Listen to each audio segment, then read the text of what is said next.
말씀은 요한계시록 17장 1절에서 6절까지 말씀입니다.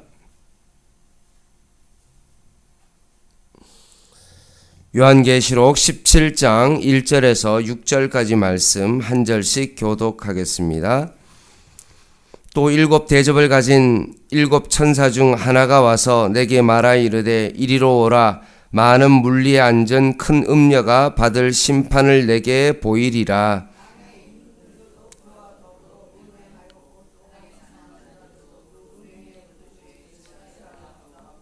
곧 성령으로 나를 데리고 강야로 가니라. 내가 보니 여자가 붉은 빛 짐승을 탔는데 그 짐승의 몸에 하나님을 모독하는 이름들이 가득하고 일곱 머리와 열 뿔이 있으며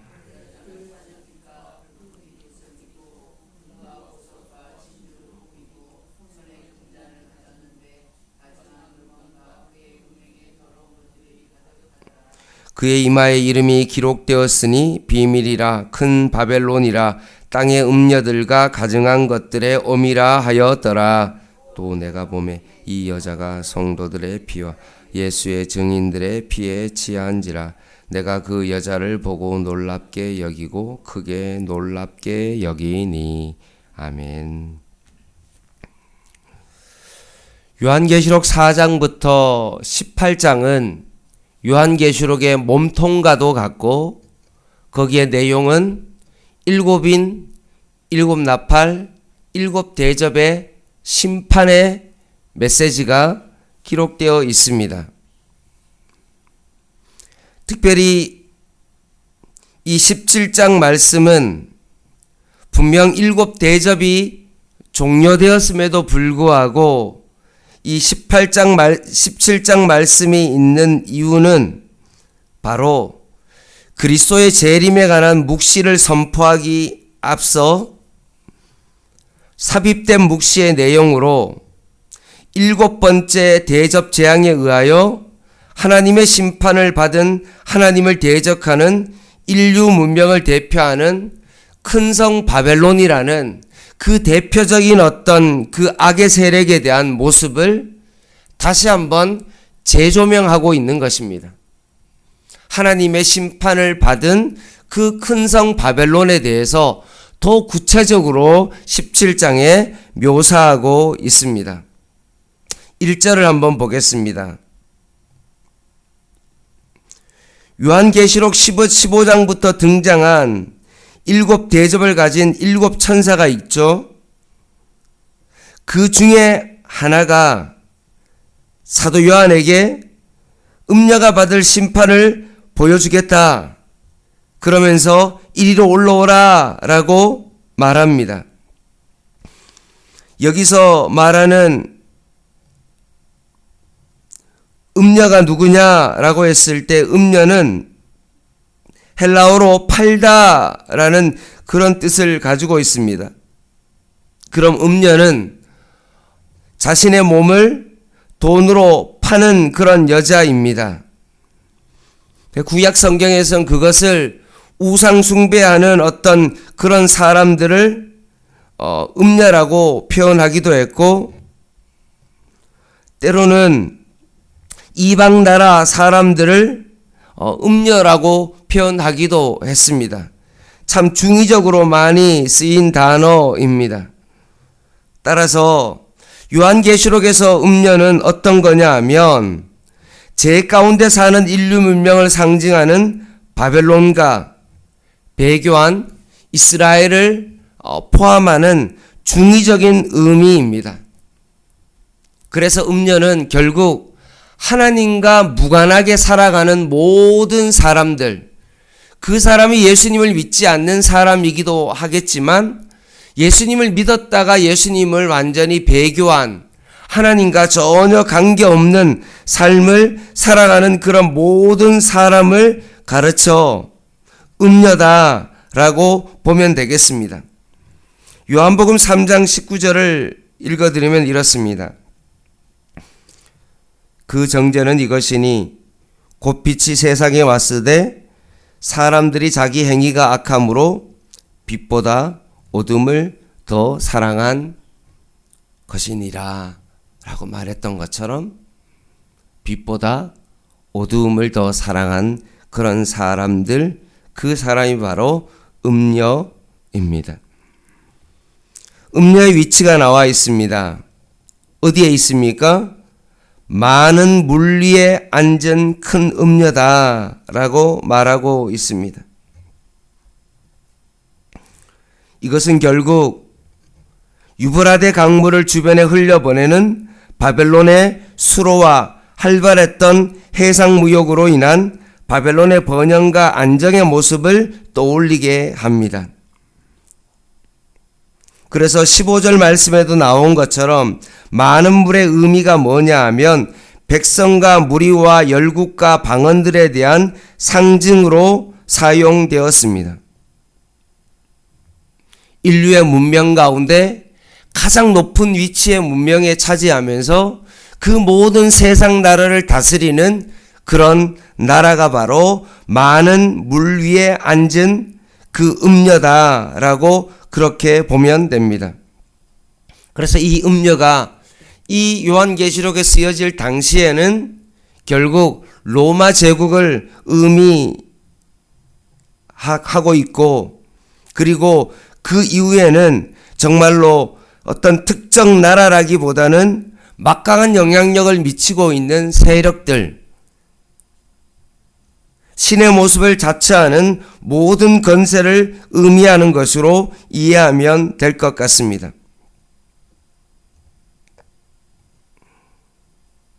지금으로 따지면 돈이라면 모든 것을 할 수 있는 어떤 그런 것이 된 이 세상 가운데 사실은 돈을 숭배하고 따라가고 있는 그 모든 것들이 사실 음녀다라고 보면 됩니다.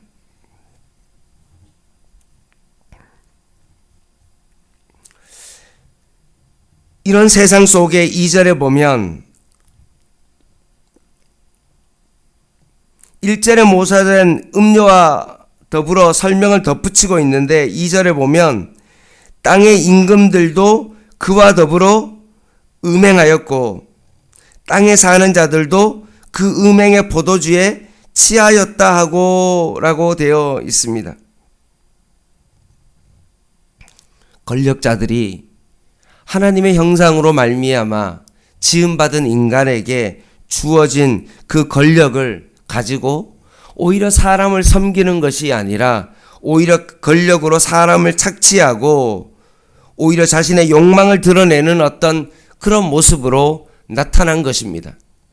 그러면 사람들이 그 권력을 바라보며 이것은 잘못된 것이지 라고 생각하고 그렇게 권력을 사용하면 안 되지 라고 생각하는 것이 아니라 모든 사람들도 그것을 부러워하고 오히려 그 권력을 욕망으로 삼는 그런 모습이 오늘 본문에 나오고 있습니다. 그래서 2절에 땅의 임금들도 그와 더불어 음행하였고 땅에 사는 자들도 그 음행의 포도주에 취하였다라고 되어 있습니다. 권력의 지혜에 있고 권력의 욕망에 사로잡혀 있는 그들의 모습을 보게 되어집니다. 그리고 3절 말씀에 하나님의 이름을 모독하는 사람들이 나오죠. 3절 4절 같이 한번 읽어보겠습니다. 시작. 곧 성령으로 나를 데리고 강야로 가니라. 내가 보니 여자가 붉은빛 짐승을 탔는데 그 짐승의 몸에 하나님을 모독하는 이름들이 가득하고 7머리와 10뿔이 있으며 그 여자는 자줏빛과 붉은빛 옷을 입고 금과 보석과 진주로 꾸미고 손에 금잔을 가졌는데 가증한 물건과 그의 음행에 더러운 것들이 가득하더라. 아멘. 요한이 지금 성령께 이끌려 강야로 갔습니다. 요한계시록의 강야는 어떤 곳이냐 하면 여인이 짐승을 피해서 도망한 곳이 바로 강야입니다. 그러나 이 강야가 하나님의 백성을 보호하는 장소이기도 하지만 또한 반대로 하나님을 대적하는 세력이 심판을 받는 장소이기도 합니다. 요한이 강야에서 뭘 봤습니까? 붉은빛 짐승을 탄 여자를 봤습니다. 그 붉은빛 짐승은 어떻습니까? 자줏빛과 붉은빛 옷을 입은 여인과 한 쌍을 이룹니다.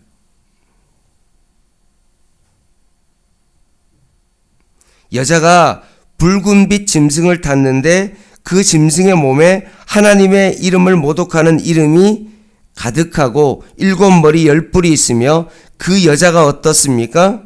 자줏빛과 붉은빛 옷을 입었다 라고 말하고 있죠.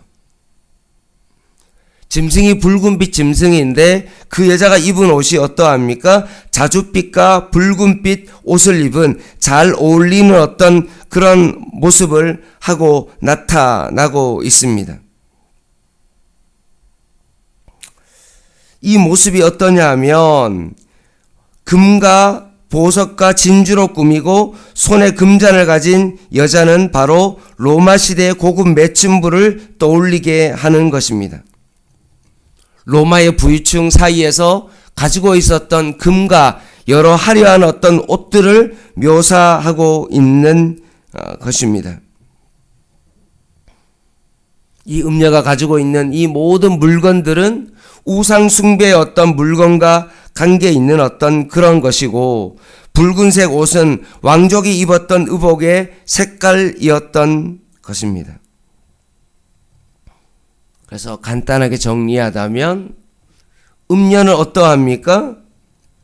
유혹입니다. 자신의 몸을 팔아서 결국 다른 사람의 어떤 것들을 유혹하는 자들, 몸을 팔아서 결국 돈으로 그것을 사는 사람들이 바로 음녀라면, 이 오늘 본문 속에 나오는 뒤에 나오는 짐승의 특징은 무엇입니까? 바로 권력의 상징입니다.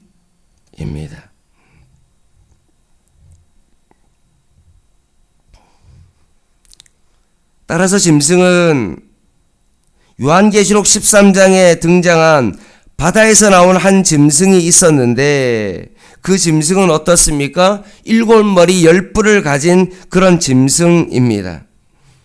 근데 그 짐승에 보면 온몸에 어떻습니까?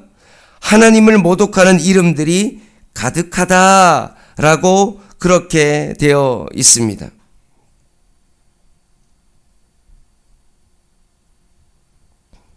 그러면 그 10뿔과 7머리 가진 짐승을 만난다면 공포와 거부감을 동시에 느낄 수 있을 텐데, 과연 7머리 10뿔이 우리의 삶 가운데 나타나면 어떨까? 과연 공포를 느낄까? 라는 생각을 한번 해봅니다. 이태원 사건이 있었습니다. 할로윈 데이 때 많은 사람들이 축제처럼 모입니다. 만약에 모이는 사람들이 참 화려한 복장, 기괴한 복장을 가지고 뭔가 그렇게 어떤 그 모습을 하고 사람들이 나타납니다. 느낌이 어떻죠? 야, 무섭다. 그렇게 느낄까요? 아닙니다.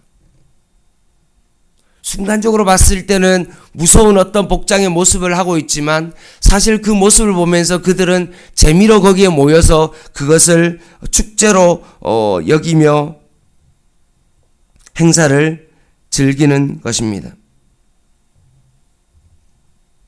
이처럼 7머리 10뿔이 화려한 모습으로, 권력의 모습으로 나타났을 때 그것이 무섭다고 여기다기보다는 무서움과 동시에 그들의 삶 가운데는 오히려 그것에 대한 특별함을 느낄 것이고, 오히려 내가 그것을 가지고 싶은 어떤 그런 모습으로 아마 나타나게 될 것입니다. 5절 말씀을 한번 보겠습니다. 그의 이마, 음녀의 이마에 이름이 기록되었으니 비밀이다 라고 되어 있습니다. 입을 다물다 라는 그런 뜻을 가진 것이죠. 감추어졌다라고 말하고 있습니다. 그리고 큰 바벨론이라 땅의 음녀들과 가증한 것들의 오미라 하였더라라고 말하고 있습니다. 성경에 보면 이름이 등장하는데 이마에 이름이 기록된 것이 7번 나옵니다. 3번은 짐승의 표를 의미하고 4번은 하나님의 인 또는 그 이름을 의미하는 데 사용되었습니다. 그러면 그 이름이 정말로 이름이 기록되었다기보다는 결국 본질을 의미하고 있는 그런 뜻입니다. 따라서 큰 바벨론이며 땅의 음녀들과 가증한 것들의 엄이라는 것은 결국 음녀의 본질이다라는 것을 말하고 있는 것입니다. 따라서 7절에 보면 천사가 요한에게 비밀을 알려주시는 것으로 미루어 보아 하나님의 인도하심을 받지 않으면 우리를 미혹하는 음녀의 정체를 우리가 구별하거나 알아챌 수가 없다는 것을 의미합니다. 이게 비밀인데 이 비밀을 도저히 그냥 사람으로서는 구별이 잘 안 되기 때문에 결국 7절에 그 비밀을 결국 그 천사가 알려주게 되는 것과 마찬가지로 우리가 이 땅을 살아갈 때 사실은 그게 음녀의 어떤 모습으로 등장하는지 아닌지를 사실은 잘 구별하기 어렵다는 사실입니다.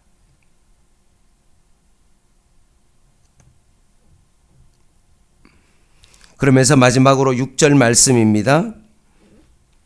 또 내가 보매 이 여자가 성도들의 피와 예수의 증인들의 피에 취한지라 내가 그 여자를 보고 놀랍게 여기고 크게 놀랍게 여기니 라고 되어 있습니다. 여기 내가 또 보매 라는 이 표현을 통해서 요한이 보고 있는 환상이 전환되었음을 밝히고 있습니다. 그 전환된 내용은 뭡니까? 여자가 성도들의 피와 예수의 증인들의 피에 취한 모습을 환상 중에 보게 되어집니다. 음녀가 지금 성도들의 피와 순교의 어떤 증인들의 피를 마심으로 말미암아 결국 취해 있는 어떤 그런 상태의 모습을 보고 있는 것입니다. 그 당시로 본문을 본다면 1세기의 원형 경기장에 예수 믿는 사람들을 맹수와 싸우게 함으로 말미암아 물어뜯겨 죽는 어떤 그런 모습을 보게 되는 어떤 그런 모습을 상상하게 되어지는 거죠. 그럼 오늘날 우리의 시대 속에서는 그럼 뭐냐? 과연 음녀가 예수 믿는 사람들의 피에 취해 있고 순교자들의 어떤 피에 정말 취해 있는 것이 어떤 모습이냐라고 했을 때 실제로 바라보면 조사해 보면 국민일보 기사에 보니까 이런 내용들이 있었습니다. 2020년 자료인데요. 그리고 기사는 2021년도에 나왔는데 이런 내용이 나와 있었습니다. 전 세계 기독교인 가운데 8명 중 1명이 극심한 박해와 차별을 받는다라고 되어 있습니다. 아프리카에서는 6명 가운데 1명이고요. 아시아에서는 기독교인이 5명 중에 2명의 수치를 기록하였습니다. 그래서 이 통계가 매년마다 하고 있는데 2019년보다도 2020년도에 자료에 조사한 바로 의하면 오히려 핍박받는 어떤 그 수가 전년도에 비해서 3,000명이 더 증가했다는 사실입니다. 그리고 그 기사가 2021년도에 나왔습니다.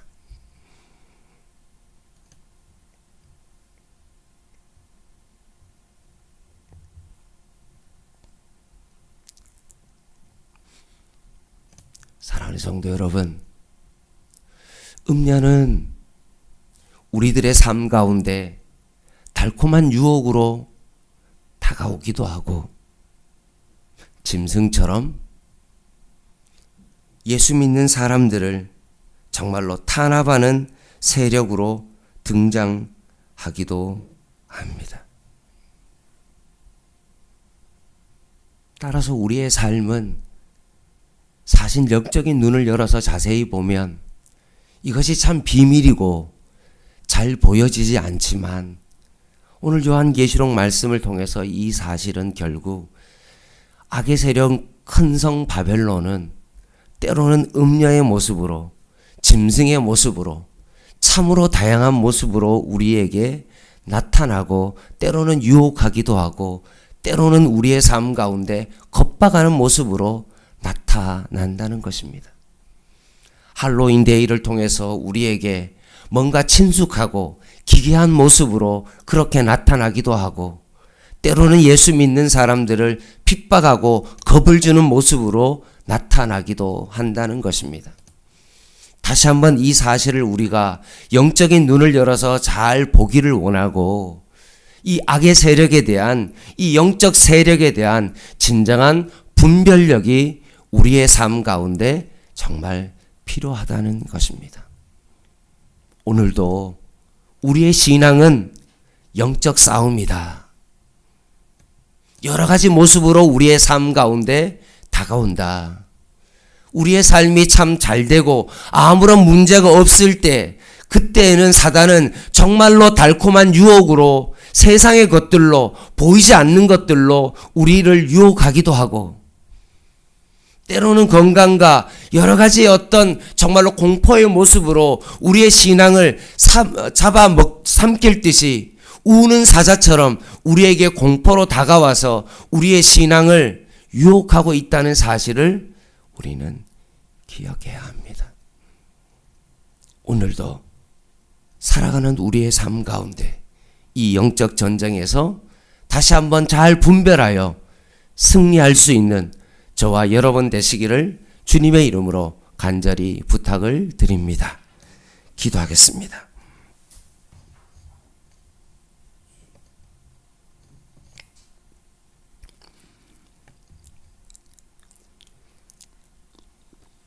하나님 아버지,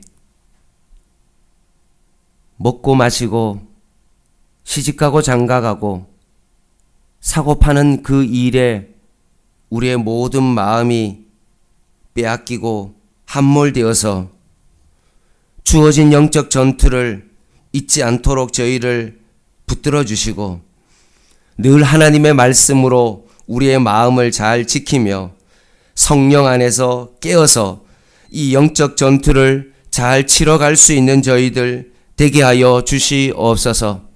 오늘도 선교의 현장 가운데 핍박받고 있는 자들이 있음을 기억하게 하여 주시고, 우리도 그들을 위하여 더 기도할 수 있도록 주님께서 붙잡아 주시고, 또 예수 믿음으로 말미암아 때로는 가족의 핍박이 있고 주변 사람의 핍박이 있는 자들이 오늘도 우리의 삶 주변에 있음을 기억하며 그들을 위해서 함께 기도할 수 있는 저희들 되게 하여 주시옵소서. 예수님의 이름으로 간절히 기도드립니다. 아멘. 개인 기도 하시겠습니다.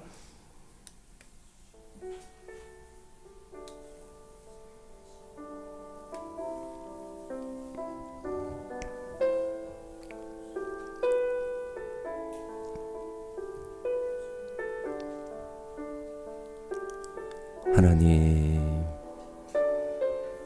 때로는 일곱 머리 열 뿔로 우리의 삶 가운데 등장하는 그 음녀의 모습을 바라보며 그 짐승의 모습을 다시 한번 영적인 눈을 열어 보게 하여 주시옵소서. 요한을 성령의 이끌림을 받아 강야에서 여자가 붉은빛 짐승을 탔던 것처럼 때로는 여자의 모습으로, 때로는 짐승의 모습으로 우리의 삶 가운데 다가오는 그들의 모습을 하나님 아버지 영적인 눈을 열어 보게 하여 주시옵소서. 로마 제국의 강력한 그 권력과 하나님 아버지 우상 숭배의 하나님 모습으로 우리에게 다가와 오늘도 여전히 우리를 유혹하고 세상의 것으로 인하여 우리를 유혹하며 물질로 하나님 우리를 유혹하고 세상의 권력으로 우리를 유혹하고 우리가 가질 수 없는 하나님 아버지, 때로는 우리가 가지고 있는 것들로 인하여 여전히 하나님 아버지 모든 것들로 우리를 유혹하는 그 사단의 권세를 다시 한번 믿음의 눈을 열어 보게 하여 주시옵소서.